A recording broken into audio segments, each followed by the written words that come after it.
relationship expert Dr. Gabrielle Morrissey and certified sex therapist Emily deAyala. To figure out why America seems to have such hang-ups about sex, take a page from history, the Puritans, the Victorians. You know, the reason why we call the chicken breast white meat is because we were appalled at saying the word breast. I didn't know that. Yes, yes, yes, yes. Oh, yes, yes, yes. All right, let's go to the phone lines. We have Jarrell on the phone. Good morning, Jarrell. Good morning. And what's your question? I have a question. I have an ex and I have a potential partner, but they don't get along together. And I was wondering, what should I do? To kind of, do you guys have children together? Is there a reason why you have to keep coming together? We live together. Okay, you and your partner live My together, ex. but you and your ex live together, and then now we're getting more complicated. Okay, so yeah, that's that whole thing. If you end a relationship, you have to agree to end it, and that makes things complicated. Okay, so he wants them all to be one big happy family. I say good luck with that. Yeah. Oh gosh, yeah, Jarrell, and why do you both still live together? Because when we moved into a two-bedroom apartment, and we both have our separate rooms. And how it is that they can do what they want to do, and I do what I want to do. But I don't go around telling people that they are my ex. I just let people know, hey, that's my roommate, you know. But then eventually it comes out in the open. Okay, so And then there'll be a number of drama. So all three of you, wait. All three of you live together? This is Three's Company? All three of you live together? No, Okay. we don't live together. Okay. Just me and my roommate. Your roommate is your ex? Correct. Okay, yes, and so now who's the most jealous one? Is it the ex who's jealous, or is it the new person you're dating? Well, I say both because my ex last night was a big old fiasco, so the person I was dating left, and now we're trying not to talk to each other for a day because of that. Yeah, you know, Jarrell, I gotta tell you, you should be a reality show. You got the workings for a good reality show. You know, and I think the problem with this is just sometimes you see this happen where people can get along. I have friends who are divorced who get along with the new wife or the new whatever. It's great, but you know, I guess it's a lot to ask. They see each other right? maybe a couple of times a year, right? Yeah, That's why they get along, Yeah. not because they're going in. And The one person's- wall away is the ex overnight. I've heard of more couples choosing to, have one house for the kids, and rather than shuffling the kids back and forth, they have a separate apartment that they then take turns Yeah. going back and forth to. And I can see why that may make sense, but if you're sleeping under the same roof as your ex while you're trying to have a new relationship, probably not the best idea. Yeah, yeah. Hey, why don't you have your ex move to where the girlfriend is and have the girlfriend come move in with you? There you go. Yeah.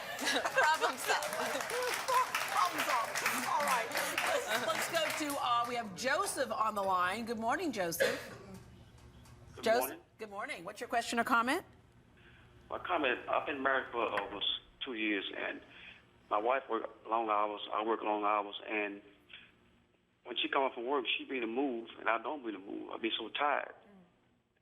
So what do I tell her? Yeah, and that's always hard because we always think the man's the one who's always in the mood, right?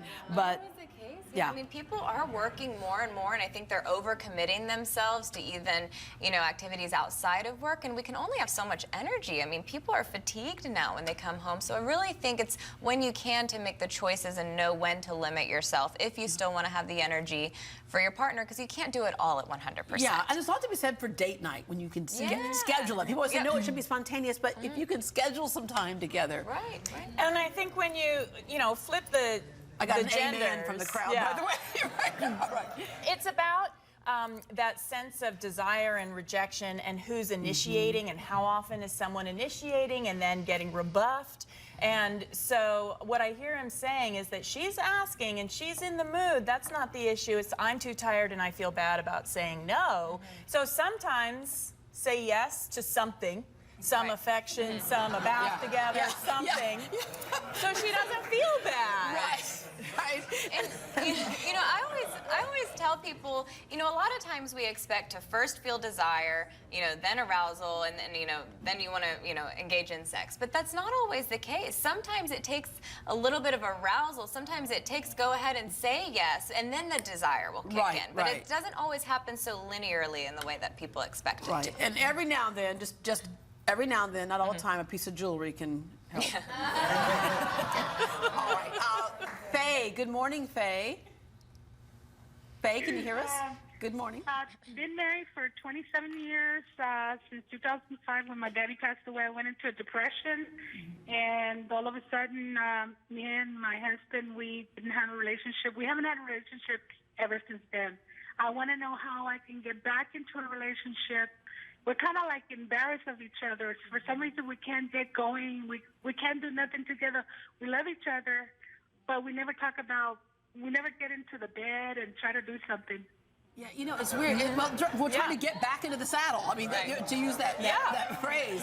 But you'll find that the longer you go not having sex, the longer you can go not having sex with that partner. So this is where going into therapy might help, right? I think so. And, you know, to come back to this idea of scheduling a date night, a lot of people have, you know, some negative associations with this idea. We shouldn't have to schedule it. It should be automatic or spontaneous. Well, guess what? When you first met and got together, you were scheduling it naturally. I mean, you knew that you were going to get together on, and you would get ready and you would think about what you were going to wear, and you were building positive anticipation. And there's no reason why that can't happen, you know, even after some time has gone by. And it's going to feel a little awkward at first. I think going into it expecting it to, rather than saying, oh, because it feels awkward, I should pull back, being willing to face that, you know, it's kind of like riding a bike. It just takes a little practice again. All right. When we come back, Shannon's question is on Facebook, is jealousy a healthy, normal feeling when you love someone or a sign of trouble? We'll answer that when we come back.